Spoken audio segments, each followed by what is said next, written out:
bands. Pose with the pose with the put the pose pose with the bands. Pose with the pose with the put the pose pose with the bands. Pose with the bands.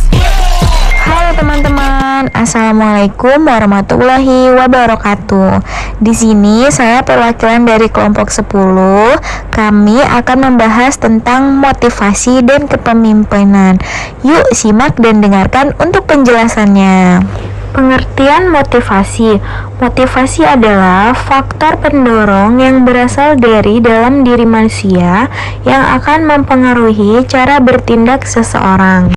Selanjutnya, jenis-jenis motivasi. Yang pertama, motivasi intrinsik.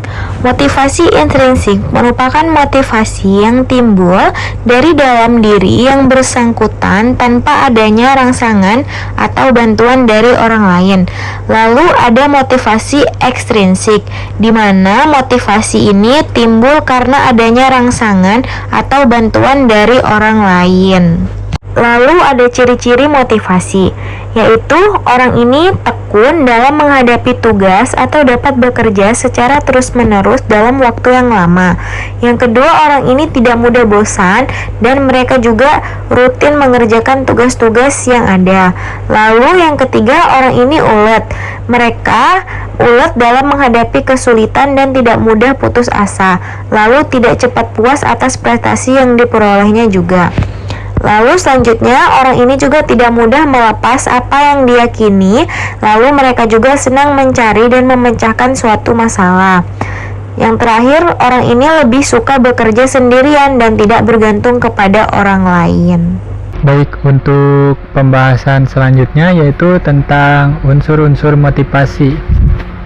Yang pertama itu ada kebutuhan atau need. Kebutuhan bisa menjadi pendorong atau motivasi sehingga perilakunya mengarah pada tercapainya suatu tujuan berdasarkan kebutuhan tersebut. Jadi kebutuhan itu bisa menjadi suatu pendorong ya bagi kita ketika akan melakukan sesuatu itu. Kalau didasari dengan adanya kebutuhan itu biasanya kita akan lebih cepat mengerjakannya karena memang kita itu butuh terhadap yang akan kita kerjakan tersebut. Terus yang kedua itu adanya dorongan, drive. Dorongan itu menyebabkan mengapa seseorang berusaha mencapai tujuan-tujuan secara sadar maupun tidak sadar. Dorongan pun itu ada dua jenis ya. Yang pertama itu bisa dorongan dari luar atau dorongan dari dalam diri kita sendiri. Contohnya dari lingkungan, dari teman kerja, teman kelas, atau yang lain-lainnya. Kemudian ada tujuan atau goals. Tujuan yaitu suatu yang ingin dicapai yang berada di luar diri individu dan bisa diartikan sebagai suatu arah yang dikehendaki. Jadi kita itu kalau mengerjakan sesuatu itu pasti kan punya tujuan ya. Nah, ketika kita mempunyai tujuan yang kuat itu kita mengerjakannya itu bisa lebih bersungguh-sungguh. Kemudian untuk pembahasan berikutnya yaitu teori motivasi. Ada 3 teori yang kita ambil di sini, yaitu yang pertama teori kebutuhan. Teori kebutuhan ini menyatakan bahwa setiap orang yang memiliki kebutuhan yang berbeda-beda dan termotivasi ketika kebutuhannya terpenuhi, dari yang paling rendah hingga yang paling tertinggi. Jadi kebutuhan tiap orang itu berbeda-beda ya, ada yang mungkin butuhnya segini, ada yang butuhnya segitu, seperti itu. Kemudian untuk selanjutnya ada teori ERG Alderfer, yaitu kekuatan keinginan memuaskan kebutuhan yang lebih tinggi semakin besar apabila kebutuhan yang lebih rendah telah terpuaskan. Jadi menurut teori ini yaitu ketika kebutuhan yang lebih dasar atau lebih sedikit itu kita udah bisa memenuhinya, kita secara tidak langsung itu bisa tertantang buat mencoba. Ketiga itu ada teori harapan. Teori harapan dikembangkan oleh Viktor Fromm yang menjelaskan bahwa kekuatan dari suatu kecenderungan bentuk bertindak dalam cara tertentu tergantung pada kekuatan dari suatu harapan. bahwa tindakan tersebut akan diikuti dengan hasil yang ada pada daya tarik dan hasil itu terhadap individu tersebut. Kemudian untuk pembahasan berikutnya yaitu fungsi motivasi. Di sini ada 3 fungsi motivasi ya. Yang pertama, motivasi sebagai pengarah dan pengatur tingkah laku individu. Tingkah laku individu dikatakan mempunyai motif jika bergerak menuju ke arah tertentu. Suatu tingkah laku dapat dikatakan sebagai motif jika mempunyai tujuan, mengandung ketekunan, dan kegigihan dalam bertindak. Yang kedua ada motivasi sebagai penyeleksi tingkah laku individu. Motif yang terdapat dalam diri individu membuat individu yang bersangkutan bertindak secara terarah kepada suatu tujuan yang dipilih dan dikehendaki oleh individu. Yang ketiga, motivasi sebagai pemberi energi dan pengendali tingkah laku individu. Sudah dijelaskan di atas bahwa motif merupakan daya dorong dan meningkatkan energi seseorang sehingga terjadi perbuatan yang tampak. Kepemimpinan. Pengertian kepemimpinan menurut Terry Hoyt dalam Kartono 2003.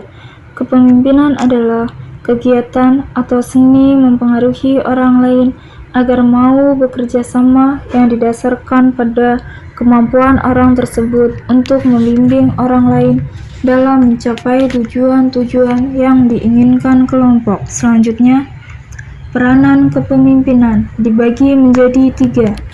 1. Memberikan atau menyajikan berbagai pengertian understanding mengenai berbagai hal yang berkaitan dengan masalah-masalah kepemimpinan.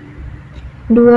Memberi berbagai penafsiran serta pendekatan terhadap permasalahan yang berkaitan dengan kepemimpinan. 3. Memberikan pengaruhnya dalam menggunakan berbagai cara dan pendekatan untuk memecahkan berbagai masalah yang terkait dengan ruang lingkup kepemimpinan. Selanjutnya, tipe-tipe kepemimpinan dibagi menjadi 8, yaitu 1. Tipe kepemimpinan karismatis, yaitu memiliki kekuatan energi, daya tarik, dan pembawaan yang luar biasa untuk mempengaruhi orang lain. 2. Tipe kepemimpinan paternalistis, yaitu yang selalu bersikap maha tahu dan maha benar. 3. Tipe kepemimpinan militeristik, yaitu lebih banyak menggunakan sistem perintah atau komando keras dan sangat otoriter, kaku dan seringkali kurang bijaksana. 4. Tipe kepemimpinan autokratis atau dominator, yaitu pemimpinnya selalu berperan sebagai pemain tunggal. 5. Tipe kepemimpinan laissez-faire, yaitu pemimpin tidak memimpin, dia membiarkan kelompoknya dan setiap orang berbuat semaunya sendiri. 6. Tipe kepemimpinan populistis, yaitu pemimpin yang berpegang teguh pada nilai-nilai masyarakat yang tradisional. 7. Tipe kepemimpinan administratif atau eksekutif, yaitu kepemimpinan yang mampu menyelenggarakan tugas-tugas administrasi secara efektif. 8. Tipe kepemimpinan demokratis, yaitu menghargai potensi setiap individu, mau mendengarkan nasihat dan sugesti bawahan. Dan yang selanjutnya adalah fungsi kepemimpinan. Apa itu fungsi kepemimpinan? Fungsi kepemimpinan mencakup berbagai aspek termasuk perencanaan, pengorganisasian, pengarahan, dan pengendalian. Seorang pemimpin harus mampu merumuskan strategi, mengelola sumber daya, memberikan arahan yang jelas untuk mengukur hasil kerja. Yang satu, mengkomunikasikan visi. Salah satu peran utama seorang pemimpin adalah mengkomunikasikan visi dan tujuan organisasi kepada seluruh tim, membantu menginspirasi dan memotivasi anggota tim untuk bekerja menuju visi bersama. Dan yang kedua, pengambilan keputusan. Pemimpin seringkali harus membuat keputusan yang penting untuk organisasi. Ini mencakup mengidentifikasi masalah, mengumpulkan informasi yang diperlukan, dan memilih tindakan yang paling tepat. 3. Pengorganisasian. Fungsi penting lainnya adalah mengatur sumber daya, tugas, dan tanggung jawab dalam organisasi. Pemimpin harus merencanakan, mengkoordinasikan, dan mengawasi aktivitas tim agar mencapai tujuan dengan efisien. Yang keempat, mengukur kerja. Pemimpin harus mampu mengukur kerja individu dan tim serta memberikan umpan balik yang bermanfaat. Ini membantu dalam mengidentifikasi kekuatan dan kelemahan serta memberikan arahan untuk perbaikan. 5. Mengelola konflik. Pemimpin seringkali harus mengatasi konflik di antara anggota tim. Tujuan dalam hal ini adalah untuk menjaga harmoni, memastikan bahwa konflik tidak mengganggu produktivitas. Dan yang selanjutnya, teori kepemimpinan. Apa saja teori kepemimpinan? Teori kepemimpinan mencoba untuk menjelaskan fenomena kepemimpinan melalui berbagai pendekatan. Berikut adalah penjelasan tentang teori kepemimpinan yang disebutkan. Yang pertama, Great Man Theory, teori orang hebat. Teori ini berasumsi bahwa pemimpin yang luar biasa lahir dengan sifat-sifat khusus yang membuat mereka menjadi pemimpin yang sukses. Dalam teori ini, kepemimpinan dianggap sebagai bakat bawaan dan hanya memiliki oleh individu yang istimewa. Teori ini pertama kali muncul pada abad ke-19 dan telah banyak dikritik karena tidak mempertimbangkan peran penting pengalaman, pelatihan, dan lingkungan dalam mengembangkan pemimpin yang efektif. Yang kedua adalah teori traits theory, teori sifat kepribadian. Teori ini mengasumsikan bahwa pemimpin yang efektif memiliki sifat kepribadian tertentu, serta kecerdasan, karisma, integritas, dan kemampuan komunikasi yang baik. Menurut teori ini, individu yang memiliki sifat-sifat ini cenderung menjadi pemimpin yang sukses. Meskipun teori ini memberikan wawasan tentang karakteristik yang penting bagi pemimpin, beberapa kritikus berpendapat bahwa tidak ada daftar sifat yang bersifat universal untuk setiap pemimpin. Yang ketiga, contingency theory, teori kontingensi. Teori kontingensi berpendapat bahwa tidak ada gaya kepemimpinan yang paling baik dalam semua situasi. Kepemimpinan yang efektif tergantung pada situasi dan kondisi tertentu. Teori ini mengakui bahwa pemimpin harus beradaptasi dengan perubahan lingkungan dan mengubah gaya kepemimpinan mereka sesuai dengan kebutuhan. Yang keempat, teori gaya dan perilaku. Teori ini menekankan bahwa pemimpin yang bersifat tidak lahir tetapi dibentuk melalui pengembangan keterampilan, kepemimpinan, dan perilaku yang tepat.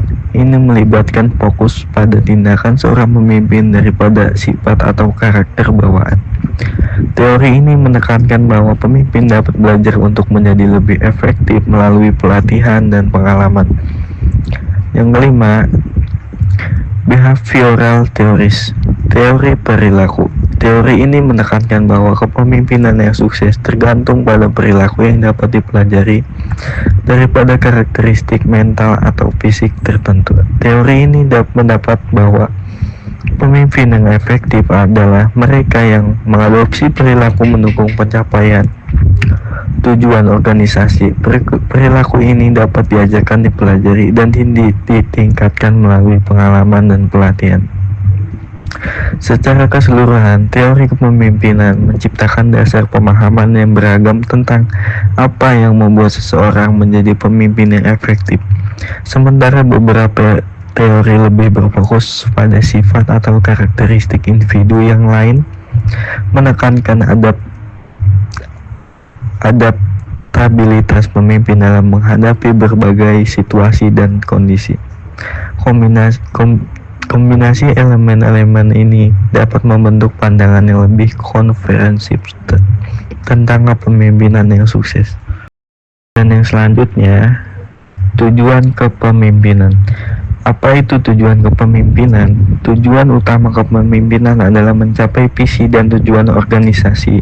Namun, kepemimpinan juga memiliki aspek-aspek lain seperti mengembangkan tim, meningkatkan motivasi, dan menciptakan lingkungan kerja yang produktif. Yang pertama, menginspirasi dan mengarahkan. Salah satu tujuan penting kepemimpinan adalah menginspirasi anggota tim dan mengarahkan mereka menuju pencapaian tujuan yang telah ditetapkan. Pemimpin harus mampu memberikan arah dan motivasi yang diperlukan. Yang kedua, menghadapi perubahan. Dalam lingkungan bisnis yang dinamis, pemimpin harus mampu mengelola perubahan. Ini termasuk merencanakan dan mengimplementasikan perubahan yang diperlukan untuk menjawab tantangan dan peluang baru. Yang ketiga, pengembangan tim. Kepemimpinan juga berperan dalam mengembangkan potensi anggota tim. Pemimpin harus memberikan pelatihan, dukungan, dan kesempatan bagi anggota tim untuk tumbuh dan berkembang. Yang keempat, meningkatkan produktivitas. Seorang pemimpin yang efektif akan berusaha menciptakan lingkungan kerja yang produktif. Ini termasuk mengidentifikasi dan mengatasi hambatan-hambatan yang menghambat kinerja tim. Nah, untuk kesimpulan akhirnya yang sudah dijelaskan oleh teman-teman saya, di mana di dunia pekerjaan itu memadukan strategi motivasi dengan kepemimpinan yang efektif adalah kunci untuk mencapai tujuan organisasi. Di mana pemimpin yang mampu memotivasi karyawan tidak hanya akan meningkatkan produktivitas, tetapi juga menciptakan lingkungan kerja yang harmonis dan berkelanjutan. Assalamualaikum warahmatullahi wabarakatuh.